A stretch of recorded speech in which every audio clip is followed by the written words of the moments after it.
বিসমিল্লাহির রহমানির রহিম। সকল প্রশংসা আল্লাহর, সকল ক্ষমতার মালিক আল্লাহ মহান। আসসালামু আলাইকুম আমার প্রাণ প্রিয় সকল আপনজন, কেমন আছেন? আমি আপনাদেরই সামান্য একজন কান্তা আপা আবারও চলে আসলাম। আজকে হচ্ছে 2/8/2025 সাল। আল্লাহর নামে কাজ শুরু করলাম। আমি আমার আল্লাহর ঘরে সালাম ও দোয়া পৌঁছে দিলাম। আমার প্রিয় নবীজির রওজা মুবারকে সালাম ও দোয়া পৌঁছে দিলাম। হযরত শাহজালাল শাহপরানে সালাম ও দোয়া পৌঁছে দিলাম। আজমি শরীফে সালাম ও দোয়া পৌঁছে দিলাম। মাইজবেন্ডার শরীফে সালাম ও দোয়া পৌঁছে দিলাম। আল্লাহ, আপনি নামাজ রোজা ইবাদত বন্দেগী কবুল আর মঞ্জুর করে নেন। কোনো খারাপ মানুষের চোখে যাতে আমার এই ভিডিওটা না পড়ে, এই দোয়া চাচ্ছি সকলের কাছে, আমিন। আমার এই একটাই ফেসবুক আইডি, আর কোনো আইডি নাই। আমি এই ফেসবুক থেকে, এটা থেকেই মাঝে মাঝে আসি, প্রতিদিন আসি। হয়তো আমি আমার প্রফেশন নিয়ে কথা বলি। আর আসলে সবসময় অনেকেই মনে করে যে আরেকজনের ছবি দিয়ে সেই তথ্যগুলো নিতে চায়। এর জন্য আমি প্রত্যেকেই বলবো, আপনারা যত বিখ্যাত মানুষ হোক, ছবিগুলি দেখে আপনারা তাকে অ্যাকসেপ্ট করলেন। যখন আপনার মেসেঞ্জারে কল দিবে, আপনি বলবেন ভিডিও কলে আসেন। তো এটা কোনো লজ্জার কোনো কিছু না। আমার সাথে অনেকেই প্রতিদিন এরকম করে, আমি যেহেতু বুঝি তারপর ওরা কেটে যায়। তো এগুলি আসলে খুব খারাপ মাইন্ডের। আমরা যে প্রফেশনে থাকি, আমরা এই প্রফেশনগুলি যদি আমরা এই সামাজিক যোগাযোগের মাধ্যমে ছড়িয়ে দিই, ভালো কাজ, মানুষের জন্য কল্যাণ হবে। আমরা এই সামাজিক যোগাযোগের মাধ্যম কিন্তু এখন সবার হাতে হাতে। তো এটা বেশিরভাগই দেখা যায় কিছু কিছু মানুষ আছে ফেক নিউজ করে। তো সেটা আপনারা কিভাবে বুঝবেন? আপনার টিভি চ্যানেলের নিউজ দিয়ে যেটা যাবে সেটাই। একটু আগে একটা নিউজ আসছে যে আমেরিকা থেকে অনেক মানুষ চলে আসছে। আমি এটা কি বাস্তব? তারপর দেখলাম যে টিভি চ্যানেলে ঠিক। এই যে এগুলি আমার মনে হয় কেউ যে বিদেশে বা তাদের চোখে পড়তেছে, কারণ এখন সামাজিক যোগাযোগের মাধ্যম সবাই চোখে দেখে যে আল্লাহ কোথায় কি, এত ছাত্ররা, এত আন্দোলন, এগুলি মনে হয় বিদেশে এসে এরকম করবে। সেজন্য কিন্তু আমাদের এগুলিতে সমস্যা হয়ে যাবে। অনেকেই আছে বিদেশে পড়ালেখা করতে যেতে চায়, তাদেরকেও হয়তো ভিসা দিবে না। তো এই ব্যাপারে একটু সতর্ক থাকতে হবে আমাদের। আমরা অনেকেই বলছি যে আমরা সুন্দর বাংলাদেশ চাই, নতুন বাংলাদেশ চাই, বৈষম্যহীন বাংলাদেশ চাই, কর্মসংস্থান যাতে হয় এরকম একটা বাংলাদেশ চাই। কেউ বেকারত্ব থাকবে না, কারো প্রতি কারো হিংসা থাকবে না, বিদ্বেষ থাকবে না। তো এরকম হতে হলে তো আমাদের ধৈর্যশীল হতে হবে। আমরা সবসময় মনে রাখবো, আমরা যে প্রফেশনে থেকে কখনো মিথ্যা কাল্পনিক গল্প বানিয়ে মানুষকে ক্ষতি করব না। আমরা যাদের কারণে আমরা হয়তো, যেমন আমার এই প্রফেশনে আমার একটা ফোন নাম্বারে আপনাদের বিয়ে হয়ে যায়, তো আমাকেই আপনারা ভুলে যান। সেই জিনিসগুলি কখনই করবেন না। যার দ্বারা আপনি একটা ভালো সুফল পাবেন, তাকে সবসময় মনে রাখবেন।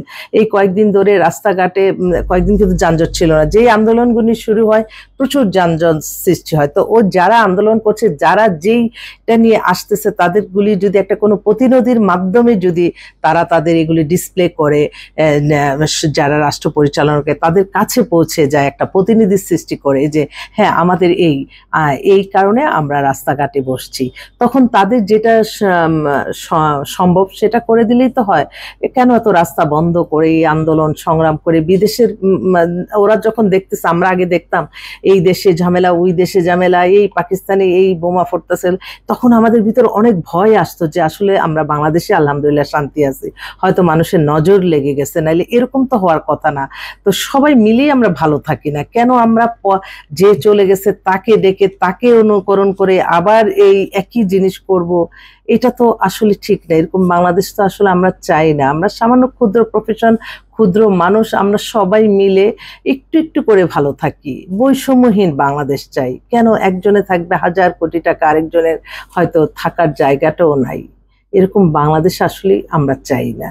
তো এগুলি একটু যারা রাষ্ট্র পরিচালনা করছে তাদের একটু নজরে আসা দরকার। কারণ এগুলির জন্য হয়তো আমাদের আমরা তো এখন তো দেখেন আমরা 60-এর কোটায় চলে আসছে, আমাদের সময় তো আর কতদিন। কিন্তু যারা এই নতুন বাংলাদেশের ছাত্র ছাত্রীরা, তাদের কল্যাণে তো কিছু আমাদের করতে হবে। তাদেরকে তো আমাদের বলতে হবে যে তোমরা কেন আন্দোলন করে মানুষকে কষ্ট দিচ্ছ। এগুলি একটু বোঝার জন্য তাদের একটা প্রতিনিধি হয়ে রাষ্ট্রের যার কাছে যা চাহিদা সেগুলি পৌঁছাই দিলে আমার মনে হয় ভালো হয়। তাহলে আর এত মানুষ ক্ষিপ্ত হবে না। ইদানিং অনেক মানুষ ক্ষিপ্ত হয়ে যাচ্ছে, স্বাভাবিক কথা, কারণ দেশটা তো সুন্দর চলতেছে।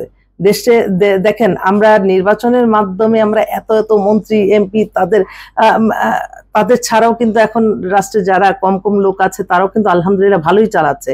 মাঝখানে এই কিছু কিছু সমস্যাগুলি সৃষ্টি হওয়াতে মানুষ মনে করতেছে যে নাকি আসলে এগুলি সামাজিক যোগাযোগের মাধ্যমে বেশি প্রচার হওয়াতে তখন সমস্যাগুলি সৃষ্টি হয়। আর আমার মনে হচ্ছে যে একটু সাংবাদিকতা পেশাটা কমিয়ে অন্য অন্য প্রফেশনে মানুষ চলে যাওয়া দরকার।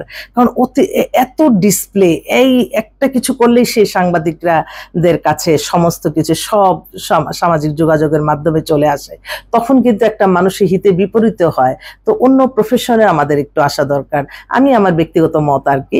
যে কারণ তখন একটা মানুষ যখন, যেমন আমি তো অপেক্ষায় থাকবো কার বিয়ে হয় নাই আমি তাকে খোঁজার জন্য, তো ঠিক তদ্রুপ যেটা যখন প্রচারে প্রসার, বাট কিন্তু যে প্রচারটা আরো 10 জনের মাইন্ডে খারাপ হবে এবং এটা নিয়ে মানুষের নেগেটিভ চিন্তা আসবে, সেগুলি না করাই তো ভালো। যাক, আমি সামান্য ক্ষুদ্র প্রফেশন, আমার জন্য, আমাদের এই প্রতিষ্ঠানের জন্য দোয়া করবেন। অসংখ্য মানুষের ইনশাল্লাহ কল্যাণ হচ্ছে। আমি আমার অভিজ্ঞতা থেকে কিছুটা শেয়ার করি।